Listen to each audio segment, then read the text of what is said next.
Warahmatullahi wabarakatuh.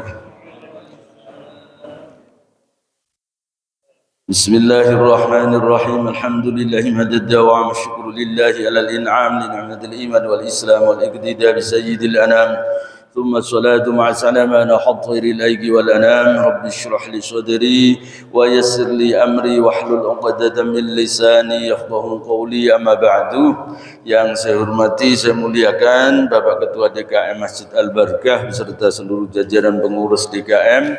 Yang saya hormati, saya muliakan seluruh jamaah Masjid Al-Barakah, bapak-bapak, ibu-ibu, yang mudah-mudahan kita semua dalam keadaan sehat walafiat, dalam lindungan rahmat taufik hidayah maunah Allah Subhanahu wa taala. Puji dan syukur marilah kita haturkan kehadirat Allah. Salawat dan salam semoga tetap terlimpah curahkan kepada Rasulullah sallallahu alaihi wasallam beserta para sahabat dan keluarganya serta para pengikutnya, dengan harapan dan doa mudah-mudahan di yaumil qiyamah kelak kita mendapatkan syafaatul uzma dari beliau. Amin amin ya rabbal alamin. Untuk memulai kajian kita, mari sama-sama kita membaca Ummul Quran suratul Fatihah. Mudah-mudahan Allah memberikan kemudahan kita memahami hadis-hadis Rasulullah sekaligus bisa mengamalkannya dalam kehidupan kita sehari-hari. Ala hadiniyah wa ala kulli niyatin salihah bi niyati du'a wal qabul wa li syafa'atir rasul Ibnu Hajar al-Asqalani. Al-Fatihah. A'udzu billahi minasyaitonir rajim. Bismillahirrahmanirrahim. Alhamdulillahi rabbil alamin arrahmanir rahim maliki yaumiddin. Iyyaka na'budu wa iyyaka nasta'in ihdinas siratal mustaqim. Siratal ladzina an'amta 'alaihim ghairil maghdubi 'alaihim waladdallin. Amin. Bismillahirrahmanirrahim. Qala al-musannif rahimahullahu ta'ala wa nafa'ana bihi wa bi ulumihi fid dharain. Amin. Kita lanjutkan pembahasan kita masih tentang sholat witir. Jadi di kitab Bulughul Maram ini Ibnu Hajar al-Asqalani banyak sekali mengambil hadis tentang kaitan dengan sholat witir, karena sholat ini sholat yang sangat utama, ya, sangat utama. Maka sunnah muakkadah, hukumnya sunnah muakkadah menurut jumhur ulama, ya, sunnah yang sangat dianjurkan untuk kita kerjakan, ya. Kita bahas hadis berikutnya. Wa an Aliyin, dari Ali radhiyallahu anhu qala Rasulullah sallallahu alaihi wasallam, Rasulullah bersabda, autiru ya ahlal Quran, salat witirlah hai orang-orang ahli Al-Quran. Artinya yang biasa membaca Quran, artinya maksudnya orang semua orang beriman, ya, orang yang diturunkan Al-Quran kepadanya. Fa innallaha, karena sesungguhnya Allah itu witrun, zat yang tunggal, ya, yuhibbul witra, dan dia menyenangi yang tunggal. Hadis ini menganjurkan kepada kita orang beriman, ya, yang diturunkan Al-Quran untuk kita, maka kita dianjurkan, disuruh, diperintah oleh Rasulullah untuk melaksanakan sholat witir. Kenapa? Karena begitu pentingnya sholat ini, ya. Sampai Nabi kemudian mengkaitkan, karena Allah itu witrun, Allah itu zat yang esa, yang tunggal, yuhibbul witro, Allah itu senang sesuatu yang ganjil, yang tidak genap maksudnya, ya. Tapi hadis ini jangan dibuat kampanye, ya. Mentang-mentang ada partai nomor urut 1, kemudian Allah itu witrun, yuhibbul witro, Allah itu satu, senang dengan yang satu, gitu, ya. Enggak boleh itu, ya. Enggak boleh dipakai. Itu kaitannya dengan Allah senang dengan sesuatu yang ganjil. Maksudnya apa yang ganjil itu? Allah, maka dalam banyak hal Allah itu memerintahkan kepada umatnya Nabi Muhammad membuat syariat itu, banyak sekali syariat itu yang hitungannya itu ganjil, ya. Allah misalnya menyuruh kita, mewajibkan kita sholat 5 waktu. Sholat fardu 5 waktu ganjil, ya. Rokaatnya jumlahnya seluruhnya 17, itu juga ganjil. Ada partai nomor urut 17, berarti itu dicintai oleh Allah karena ganjil. Ya boleh-boleh aja, tapi jangan pakai hadis itulah, ya. Itu politisasi hadis itu. Nah, Allah menciptakan, misalnya Allah punya arasnya Allah satu, kursinya Allah satu, lauh mahfudnya Allah satu, ya. Artinya ganjil-ganjil. Buminya Allah 7, ganjil. Langitnya Allah 7. Kita kalau ke Mekah tawaf 7 kali putaran, 7, ya. Kita kalau melempar jamroh, melempar 7 kali, ya. Hari dalam seminggu ada 7, ya. Asmaul Husna Allah itu jumlahnya 99, berarti ganjil. Apalagi yang ganjil? Apa? Ya sa'i, ya. Sa'i 7 kali putaran juga berarti ganjil, ya. Artinya apa? Allah banyak sekali membuat syariat-syariat yang di dalamnya itu hitungannya ganjil. Nah, Allah senang kalau ada orang itu kemudian melakukan pekerjaan, ya, yang kemudian ada ganjilnya, ya, hitungannya ganjil. Itu sebabnya orang kalau sholat malam itu ditutup dengan witir. Karena apa? Karena witir itu bilangannya ganjil. Berbeda dengan sholat siang. Kalau sholat siang ditutup dengan maghrib.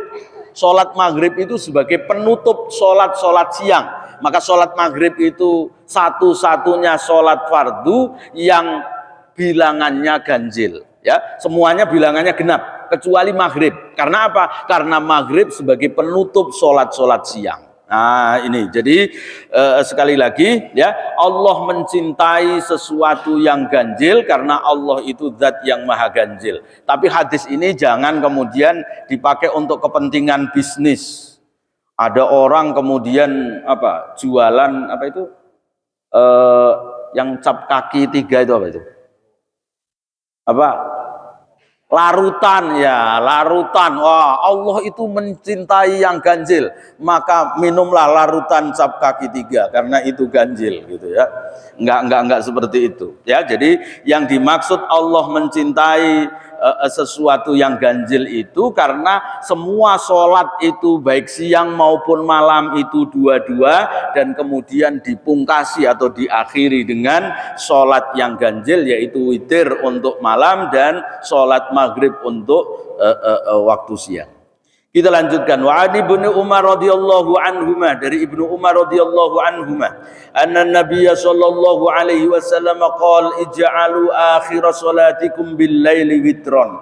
Jadikanlah akhir salat malam kalian witron, ganjil. Artinya apa? Salat witir itu menjadi pungkasan, menjadi penutup dari salat malam. Tetapi bukan berarti kalau begitu yang namanya penutup kan di akhir, ya berarti harus salatnya akhir. Tidak seperti itu, ya.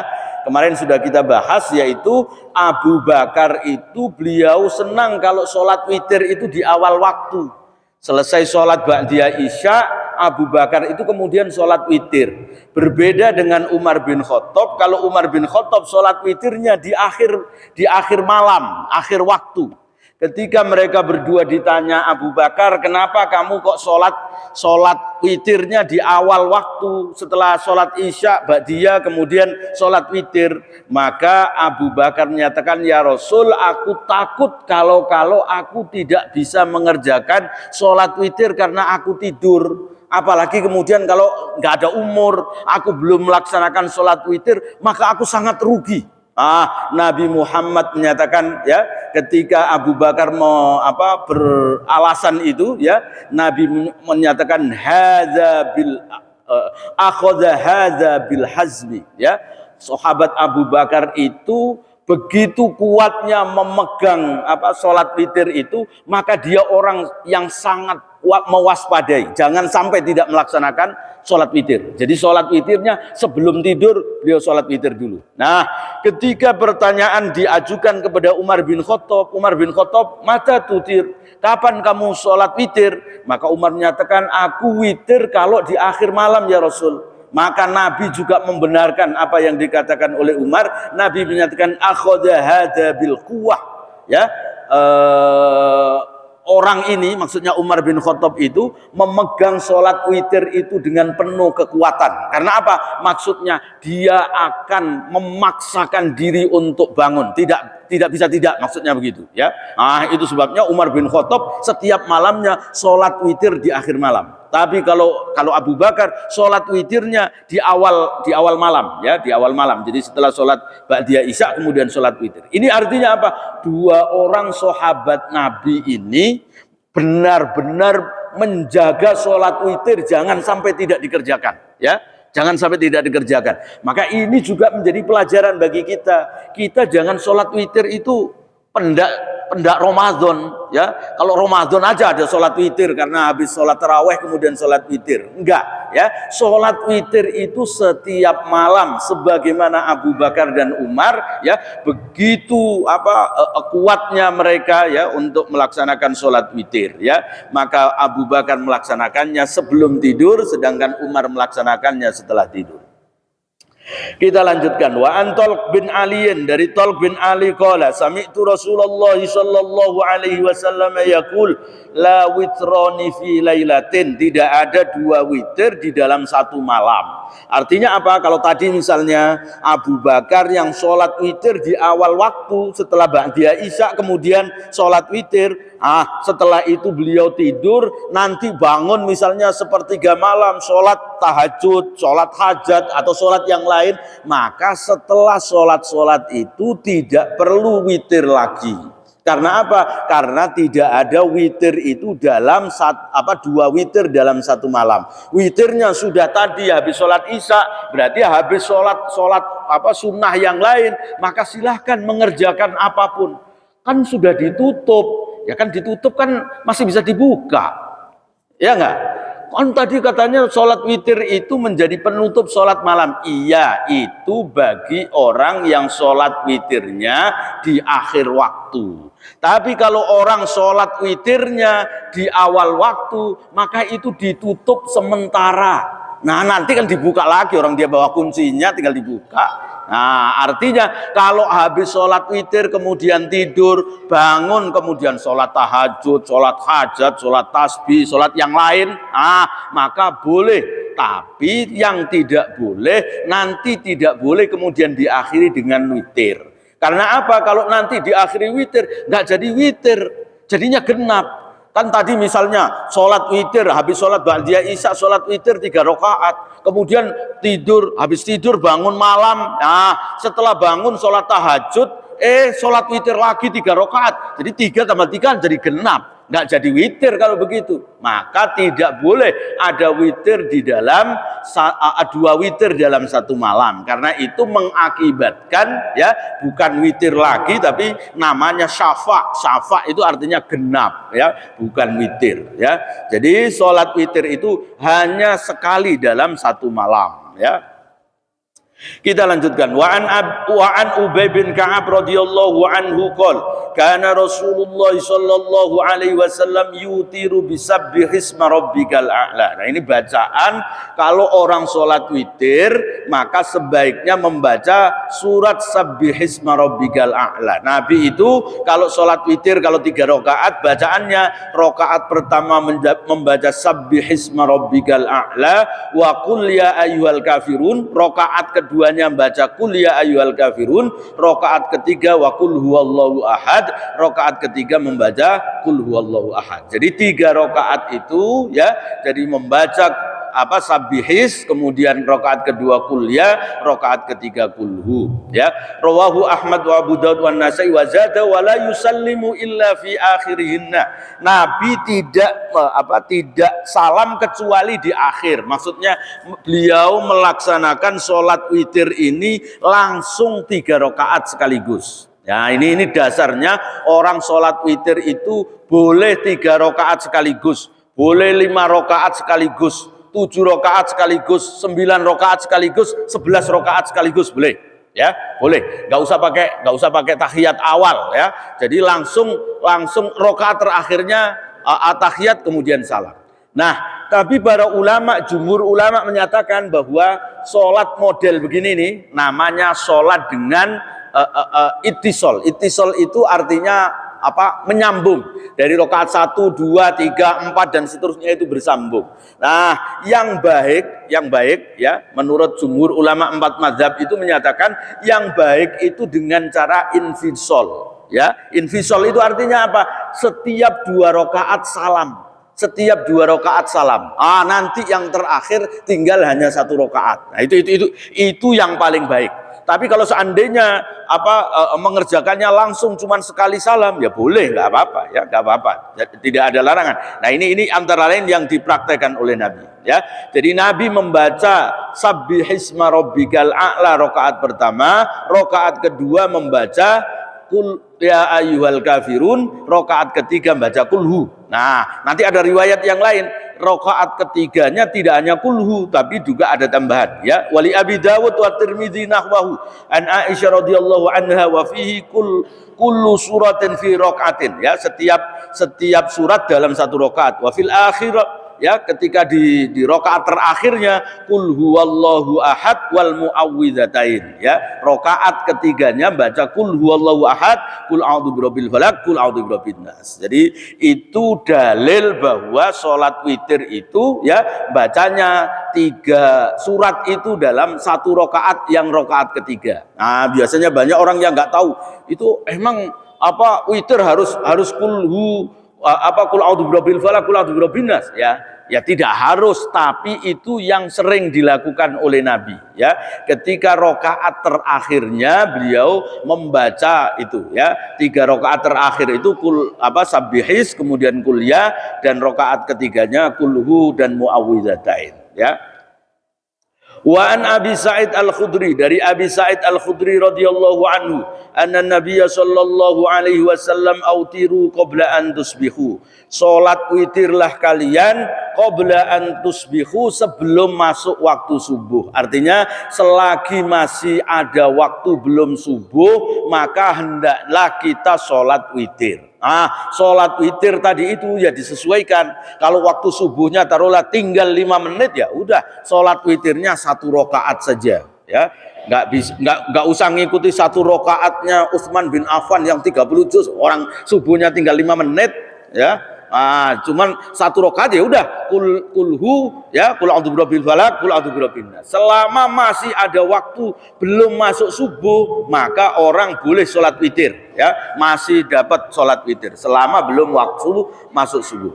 Wali Ibni Hibban, man adraka subha, siapa yang sudah masuk waktu subuh walam yutir, dan belum witir, orang itu belum witir, misalnya saking nikmatnya, ya, saking nikmatnya sholat tahajud misalnya, nggak terasa tiba-tiba sudah subuh saja, ya. Jadi baru selesai kemudian sudah adzan subuh sementara dia belum sholat witir, bagaimana? Fala witrolahu, maka tidak perlu orang itu sholat witir. Jadi kalau sudah masuk subuh maka tidak perlu sholat witir. Nah, ini yang dipakai dalil oleh Imam Abu Hanifah. Imam Abu Hanifah itu berpendapat bahwa sholat witir itu tidak perlu diqadha, ya. Jadi kalau sudah lewat waktunya, maka ya sudah tidak lagi sholat witir. Jadi kalau tadi ada orang saking asiknya sholat tahajud, nggak terasa, tiba-tiba udah adzan subuh saja, sementara dia belum tutup dengan sholat witir, maka sudah tidak usah sholat witir, menurut Imam Abu Hanifah. Nah, jumhur ulama, ya, mengikuti pendapat hadis berikutnya ini, ya. Wa anhu, dari Abi Sa'id Al-Khudri juga, Qala Rasulullah sallallahu alaihi wasallam, Rasulullah bersabda, man nama anil witri, siapa yang tertidur kemudian tidak sholat witir, au nasiyahu, atau dia lupa, ya, dia lupa belum sholat witir, fal yusolli idza asbaha, maka hendaklah orang itu sholat idza asbaha, ketika sudah pagi, sudah masuk waktu subuh. Orang masih boleh, ya, sholat witir, kata Nabi disuruh melaksanakan sholat witirnya ketika subuh. Au dzakaro, atau kalau dia ingat, bagi yang lupa misalnya lupa belum sholat witir, ingat-ingat jam 7, ya, maka sholat witirnya jam 7. Nah, inilah yang dipakai dalil oleh jumhur ulama, ya, mazhab 4 kecuali Imam Abu Hanifah, yaitu Imam Malik, Imam Syafi'i, dan Imam Ahmad berpendapat bahwa orang sholat witir jika kemudian dia tidak laksanakan karena tertidur atau dia lupa belum sholat, maka orang itu boleh sholat witirnya setelah subuh. Ya, mau dilaksanakan sebelum sholat subuh boleh, setelah sholat subuh boleh, ya. Tidak harus, kan orang nggak boleh sholat habis sholat subuh, tidak boleh. Tidak boleh sholat setelah sholat subuh, setelah sholat asar itu kalau sholat yang nafilah mutlakoh, sholat sunnah yang mutlak, bukan sholat qadha. Kalau sholatnya sholat qadha, sebagaimana tadi Nabi perintah, kalau kamu belum sholat witir, ya, karena tidur atau karena lupa, maka sholatlah ketika sudah waktu subuh. Artinya apa? Berarti boleh. Ada sebab, ya, sholat qadha, sholat witir misalnya, maka boleh. Cuman begini, ada caranya. Sholat witir yang diqadha, ya, saat sudah masuk waktu subuh, witirnya tidak lagi ganjil, tapi dilakukannya dengan genap.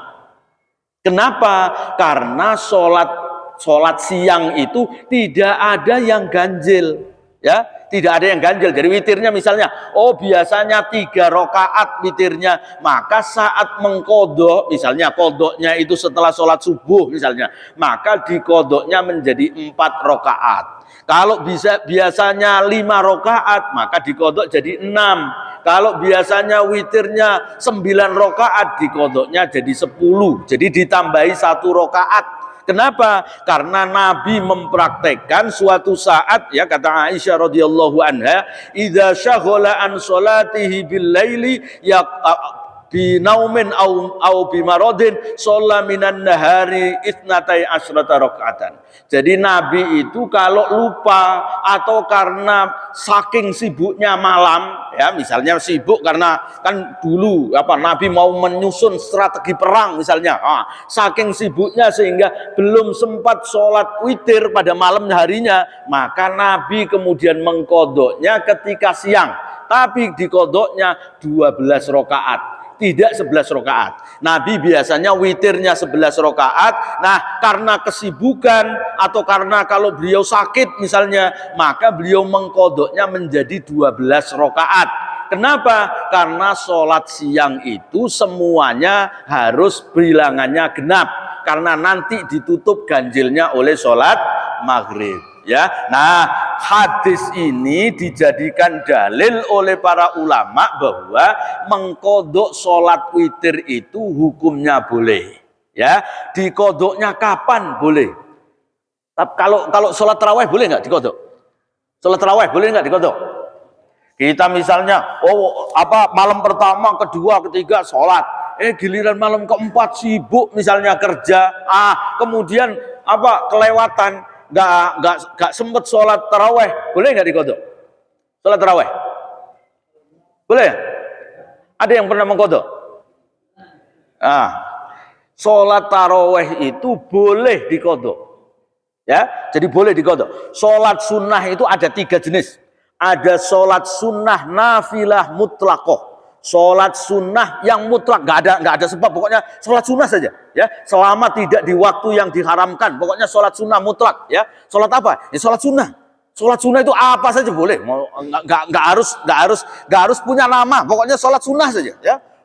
Pokoknya sholat sunnah, ya, daripada nganggur di rumah misalnya, sholat duha udah 12 rakaat, masih kepengin sholat lagi sampai 100 rakaat, ya boleh aja, nggak apa-apa. Namanya sholat sunnah mutlakoh, ya, sholat sunnah mutlak, nggak ada batasannya, mau berapa rakaat bebas, ya, bebas, ya. Yang penting harus 2 rakaat, harus genap bilangannya. Kalau sholat sunnah mutlakoh itu, ya. Jenis yang kedua, ada sholat yang namanya sunnah muakkad, sunnah yang ada waktu-waktunya. Seperti orang sholat qobliyah ba'diyah itu kan ada waktunya tuh. Sebelum, sesudah. Atau sholat termasuk sholat duha. Nah itu kan ada waktunya tuh, ada waktunya duha. Atau sholat taraweh. Nah itu kan ada waktunya itu sholat taraweh. Hanya di malam Ramadan ya. Dan waktunya antara isya sampai subuh kan gitu, ada waktunya. Itu namanya sholat sunnah mu'akkah ya, mu'akkotah atau sholat sunnah yang ada batasan waktunya. Sholat yang sunnah mu'akkotah ini boleh dikodok. Jadi boleh dikodok ya. Maka kan kemarin kita sudah bahas itu, Nabi Muhammad pernah sholat ba'diyah zuhur dilakukan setelah sholat asar ya. Jadi Nabi karena sibuk dengan pertanyaan sahabat belum sempat sholat ba'diyah zuhur ya. Nabi kemudian sudah masuk waktu asar, Nabi sholat qobliyah asar, setelah itu sholat asar pulang ke rumah istrinya, Nabi kemudian sholat 2 rakaat. Ketika ditanya oleh istrinya, ya Rasul, Anda sholat apa kok setelah sholat asar sholat sunnah? Nabi menyatakan, tadi aku belum sempat sholat zuhur, aku kodok sholat zuhur. Jadi sholat sunnah mu'akkotah, sholat sunnah yang dibatasi waktu itu boleh dikodok. Jadi sholat taraweh termasuk sholat taraweh boleh dikodok. Kapan mengkodoknya? Kapan? Mengkodoknya boleh kapan saja. Siang boleh, malam boleh. Ya, jadi siang atau malam boleh. Ya, bebas. Jadi nggak apa-apa ya. Jadi kalau nggak sempat ya, nggak sempat melaksanakan, ada 1-2 malam misalnya nggak taraweh, ya boleh dikodok ya. Mau dikodok siang, mau dikodok malam. Kalau dikodok setelah Ramadan boleh nggak? Boleh nggak dikodok setelah Ramadan? Saking malesnya dia ya. Kemudian mengkodoknya setelah Ramadan juga boleh. Ya, jadi boleh dikodok sholat taraweh, dikodok setelah Ramadan. Ya, ada orang habis sholat isya sholat 20 rakaat. Sholat apa ini? Sholat taraweh. Loh, Syawal kok taraweh? Kodok taraweh. Nah, kalau dia bilang, wah aneh-aneh, kamu yang aneh, nggak tahu ilmunya itu. Ya, jadi boleh sholat sunnah mu'akkah ya, yang ada batasan waktunya itu boleh dikodok. Jenis sholat sunnah yang ketiga ada sholat sunnah dzu sababin. Sholat sunnah yang mempunyai sebab. Nah, yang mempunyai sebab ini tidak bisa dikodok. Contohnya apa? Sholat apa? Gerhana. Sholat gerhana. Ada orang kemudian nggak sholat gerhana. Saya kodok deh. Kodok apa? Sholat gerhana. Nggak boleh. Karena apa? Karena sholat itu mempunyai sebab. Sholat istisqa misalnya ya, sudah hujan, kemudian sholat apa nih? Sholat istisqa, kemarin nggak sholat istisqa, nggak boleh, karena sholat yang mempunyai sebab itu tidak boleh diqadha ya. Jadi kalau sholat ada sebabnya nggak. Tapi kalau sholat apa yang terkait dengan waktu tadi ya, yang mu'akkah, maka boleh ya, mengqadhanya hari itu atau di luar boleh ya. Nabi Muhammad itu pernah sholat Idul Fitri tanggal 2 Syawal. Sholat Idul Fitri itu tanggal 2 Syawal. Nabi pernah sholat. Cuman ini kadang-kadang orang yang nggak paham, ya kan besok ini apa kemungkinan Lebaran itu kemungkinan berbeda. Kalau Ramadannya bareng, Insya Allah 23 Maret 1 Ramadan. Tapi penentuan Idul Fitri Muhammadiyah sudah menetapkan Idul Fitri 22 April, ya. Sementara kemungkinan ya, kalau menurut Kementerian Agama yang berdasarkan ru'ya tanggal 22 itu nggak mungkin hilal dilihat karena ketinggian hilal itu masih di bawah 1 derajat, nggak mungkin bisa terlihat ya. Kemungkinan besar maka Ramadannya 30 hari. Maka ditetapkan nanti ke pemerintah pasti nggak pasti ya, kemungkinan besar menetapkan tanggal 23 April Idul Fitri. Tapi Muhammadiyah sudah menetapkan 22. Nggak boleh kemudian ada orang tanggal 22 tidak puasa. Misalnya ikut Muhammadiyah, nggak puasa. Saya ikut lebarannya yang duluan saja. Tapi lebarannya nggak puasanya doang. Ya, nggak puasa, sholatnya ngikut besoknya tanggal 23, maka itu nggak boleh, ya, nggak boleh. Atau sebaliknya ada orang yang misalnya orang lebarannya itu masih besok, tapi kok masih besok, hari ini puasa karena kan masih berarti 30 Ramadan kan, kalau masih lebaran besok, kemudian dia sholat Idul Fitri padahal dia masih puasa Ramadan, ya nggak sah kan. Itu tetangga saya Muhammadiyah misalnya begitu, atau ada ustadz diundang jadi khotib Muhammadiyah, akhirnya ikut sholat Id misalnya, sholat Idul Fitri karena duluan, sementara dia puasa, ya nggak sah. Orang dia berarti nggak yakin, ya, nggak meyakini bahwa tanggal itu tanggal 1 Syawal.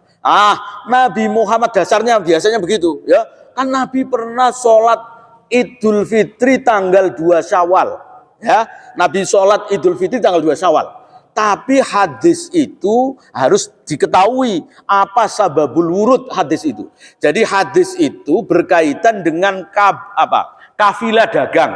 Orang dari Syam, ya, ada kafilah dagang dari Syam kemudian menuju Madinah. Saat itu Nabi dan penduduk Madinah masih puasa Ramadan tanggal 30. Nah, orang-orang Syam, ya, yang orang-orang yang datang dari Syam ini, dari Syria bawa dagang ini, itu kemudian lapor kepada Nabi sudah waktu sholat zuhur. Setelah sholat zuhur, orang ini lapor, ya Rasul, kami kemarin malam itu sudah lihat hilal. Orang-orang Syam tadi malam itu sudah takbiran, Idul Fitri sudah takbiran, maka kami tidak puasa hari ini. Lah kok di Madinah kok Anda puasa dengan para sahabat? Nabi kemudian memerintahkan Bilal untuk memberitahu, ya, para sahabat agar hari itu tidak puasa. Tidak puasa. Karena apa? Karena ada laporan sudah hilal, sudah masuk bulan Syawal. Tapi karena waktu sholat Idul Fitri itu sudah lewat, kan sholat Idul Fitri itu waktunya sama dengan sholat duha, ya, dari waktu duha sampai sebelum zuhur. Karena Nabi dapat laporannya itu setelah sholat zuhur, maka Nabi kemudian menyatakan kepada Bilal, beritahu kita besok baru melaksanakan sholat Idul Fitrinya. Tapi hari ini kita tidak puasa. Nah, tidak puasanya Nabi hari itu kemudian sholatnya besok, itu dikarenakan informasinya itu datang terlambat. Ya, dulu belum ada WA kan, jadi kan terlambat. Jadi habis sholat zuhur Nabi baru menerima info itu, sehingga beliau hari itu membatalkan puasanya, besoknya baru sholat Id. Nah, tapi kalau sekarang ya enggak, orang malah belum puasa saja, belum Ramadan saja sudah ditetapkan, ya, Idul Fitrinya tanggal berapa, ya. Nah, jadi tidak boleh, ya, kalau seperti itu. Baik, kita lanjutkan.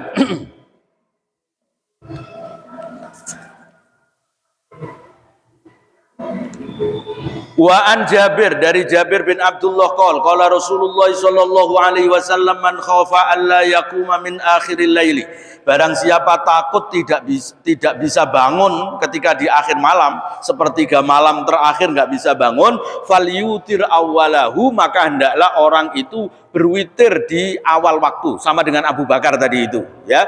Wa man tami'a ayyakuma akhirahu, kalau ada orang yang punya optimistis bisa bangun nanti sepertiga malam terakhir, falyutir akhiral laili, maka hendaklah orang itu sholat witir di akhir malam. Fa inna sholata akhiril laili masyhudatun, karena sholat di akhir malam itu disaksikan oleh para malaikat, wadzalika afdol, dan itu lebih utama. Artinya ini pilihan, ya, boleh orang itu sholatnya sholat witirnya di awal waktu atau di akhir waktu. Nah, mana yang lebih utama? Tergantung. Lebih utama di awal waktu bagi orang yang kemungkinan nggak bisa bangun, takut nggak bisa bangun, maka lebih baik sholat witirnya di awal waktu.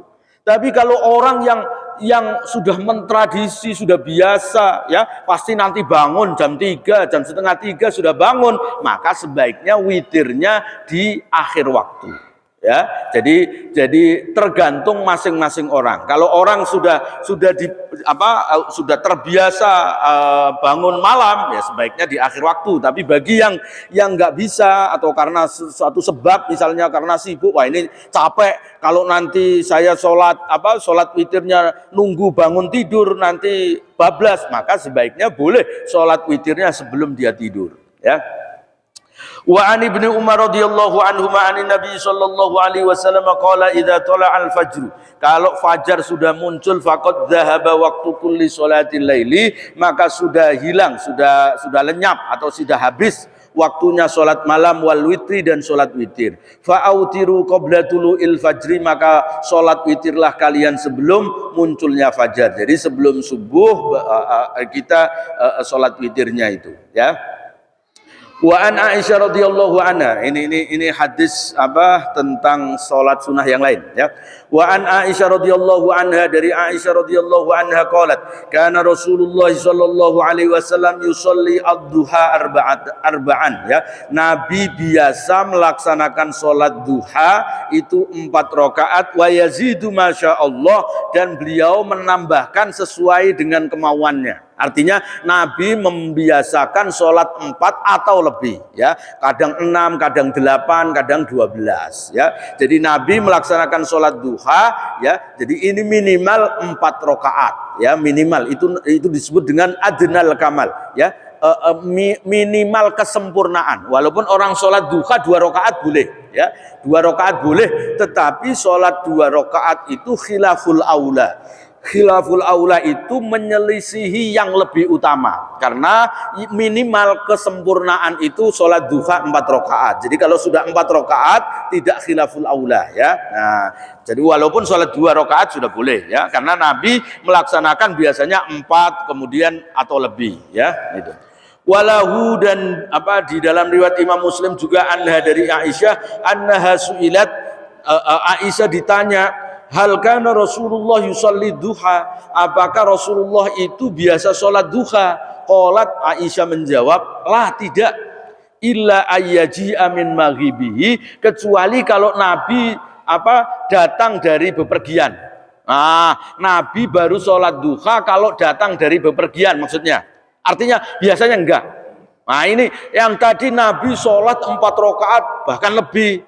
Sedangkan riwayat ini menyatakan Nabi sholatnya kalau lagi baru datang saja, ya, datang dari bepergian Nabi baru sholat. Ini maksudnya apa? Bukan kemudian Nabi enggak istiqomah, itu berarti pelin-pelan, bukan. Nabi dalam rangka menginginkan sholat duha itu bukan menjadi kewajiban, maka kadang Nabi sholat, kadang tidak. Ya, kenapa? Kalau Nabi terus-terusan sholat duha, nanti ditakutkan sholat duha jadi wajib. Nabi sesekali enggak sholat duha itu tujuannya apa? Agar kemudian sholat duha tidak jadi sebuah kewajiban. Nah, yang kedua, hadis itu kan ini dua-duanya hadis ini, ya, dua-duanya hadis riwayat Imam Muslim, dua-duanya diriwayatkan oleh Aisyah. Ya, yang pertama Aisyah menyatakan bahwa Nabi biasa sholat duha 4 rakaat atau lebih. Hadis yang kedua menyatakan Nabi tidak sholat duha kecuali kalau beliau dari bepergian. Nah, para ulama menyatakan bahwa hadis yang menetapkan as-sabit muqaddamun ala nafyi, bahwa menetapkan sesuatu itu lebih didahulukan daripada yang meniadakan. Artinya apa? Hadis yang menetapkan bahwa Nabi sholat duha itu yang diutamakan, ya, itu yang dikuatkan. Hadis yang menyatakan bahwa Nabi tidak sholat duha itu yang dilemahkan. Ya. Hadis ini sama-sama hadis sahih, diriwayatkan oleh Imam Muslim. Tapi ada kaidah begitu, ya. Jadi sesuatu yang menetapkan, yang menjelaskan bahwa Nabi melaksanakan sholat itu lebih kuat daripada yang menyatakan bahwa Nabi tidak sholat, ya. Apalagi kemudian didukung oleh hadis-hadis yang lain bahwa Nabi itu misalnya berwasiat, ya, kepada sahabatnya agar tidak meninggalkan, ya, sholat duha itu. Artinya Rasulullah berwasiat kepada sahabat tersebut agar orang itu tidak meninggalkan, ya. Bahkan di dalam riwayat yang lain Aisyah itu menyatakan sejak aku melihat Rasulullah sholat duha, kata Aisyah, aku belum pernah meninggalkan sholat duha, sampai beliau mengucapkan hadis itu, ya. Dan aku berharap sampai aku meninggal tidak pernah meninggalkan sholat duha. Itu keinginan Aisyah, ya, Sayyidah Aisyah. Beliau tidak pernah meninggalkan dan tidak ingin meninggalkan sholat duha sampai meninggal dunia. Nah, itu berarti apa? Sholat duha itu sangat dianjurkan, ya, sangat dianjurkan. Jadi hadis yang menetapkan sholat duha itu lebih kuat daripada hadis yang meniadakannya. Wa an Zaid bin Arqam radhiyallahu anhu anna Rasulullah sallallahu alaihi wasallam qala salatul awwabina hina tarmadul fisal, ya.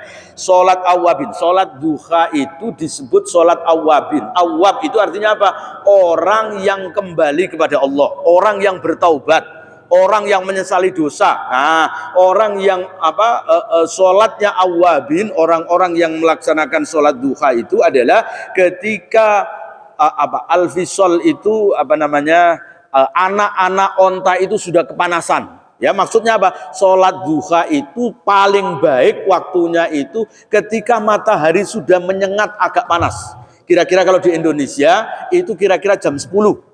Ya, jam 10 kan matahari sudah terik panas ya. Nah, jadi onta itu kalau malam kan tidur gitu ya. Onta-onta kecil itu ya. Nanti kalau sudah panas sinar matahari kena pasir itu ya, kena gurun pasir itu kan kemudian panas. Nah, saat panas itu kira-kira jam 10 lah ya. Jam 10 itu sudah panas sehingga onta ini kemudian bangun. Anak-anak onta ini baru berdiri. Ya, sholat duha paling utama dikerjakan saat itu ya, yaitu ketika anak-anak onta itu kepanasan. Nah, tapi sholat duha boleh di awal waktu, yaitu apa? Yaitu ketika matahari sudah tinggi kira-kira 1 tombak. 1 tombak itu ya kira-kira kalau di Indonesia 15 sampai 20 menit setelah terbitnya matahari. Ya, kan orang nggak boleh sholat pas ketika terbit matahari. Ya, jadi jangan, kadang-kadang ada orang yang salah sholat syuruk itu, ya. Kalau syuruk itu pas ketika matahari baru terbit, nggak boleh, haram hukumnya, ya. Jadi harus ditunggu kira-kira 15 menit saat matahari sudah terbit. 15 menit setelah itu baru masuk waktu duha. Sholat syuruk itu adalah sholat duha di awal waktu. Namanya sholat syuruk. Nah, maka kalau Imam Ghazali menyatakan sholat syuruk itu ya juga bagian dari sholat duha, ya. Artinya karena apa? Nabi pernah melaksanakan sholat duha, pertama di awal waktu, kedua di tengah waktu. Nah, yang di awal waktu itu maka para ulama kemudian menyebutkan, yang di awal waktu berarti Nabi sholatnya sholat syuruk, ya. Karena kalau sholat syuruk hanya 2 rakaat, beda dengan sholat duha. Kalau sholat duha itu ya, kalau menurut Imam Malik maksimal 8 rakaat, ya. Menurut Imam Ahmad juga maksimal 8 rakaat. Tapi kalau menurut Imam Syafi'i maksimal 12 rakaat, ya. Maksimalnya 12 rakaat. Imam Abu Hanifah enggak ada batasan maksimal. Boleh sebanyak-banyaknya sholat duha itu. Jadi beda dengan sholat syuruk. Kalau sholat syuruk hanya 2 rakaat saja. Ini tinggal hadis 2 ya. Singkat saja. Wa an Anas radhiyallahu anhu qala Rasulullah sallallahu alaihi wasallam man shallat duha 12 raka'atan banallahu lahu qasran fil jannah, ya. Siapa yang membiasakan salat duha 12 rakaat, maka Allah membangunkan orang itu istana emas di surga. Istana emas di surga. Orang yang terbiasa sholat 12 rakaat sholat duha, ya, itu sudah dibangunkan oleh Allah istana emas di surga. Ya, kalau istana emas di surga, pasti orangnya ya masuk surga. Ya buat apa kalau punya istana emas di surga tapi orangnya di neraka? Ya, artinya apa? Ini keutamaan sholat duha. Ya, sholat duha sangat utama. Ya. Nah, ini yang dipakai dasar Imam Syafi'i bahwa sholat duha itu maksimal adalah 12 rakaat. Wa an Aisyah radhiyallahu anha qalat dakhala Rasulullah sallallahu alaihi wasallam baiti. Rasulullah masuk ke rumahku fa sholat duha. Nabi melaksanakan sholat duha 8 rakaatin 8 rakaat. Nah, ini yang dipakai oleh Imam Malik, Imam Ahmad, ya, bahwa maksimal sholat duha itu 8 rakaat. Tapi kalau Imam Syafi'i ngambil yang 12 rakaat, ya.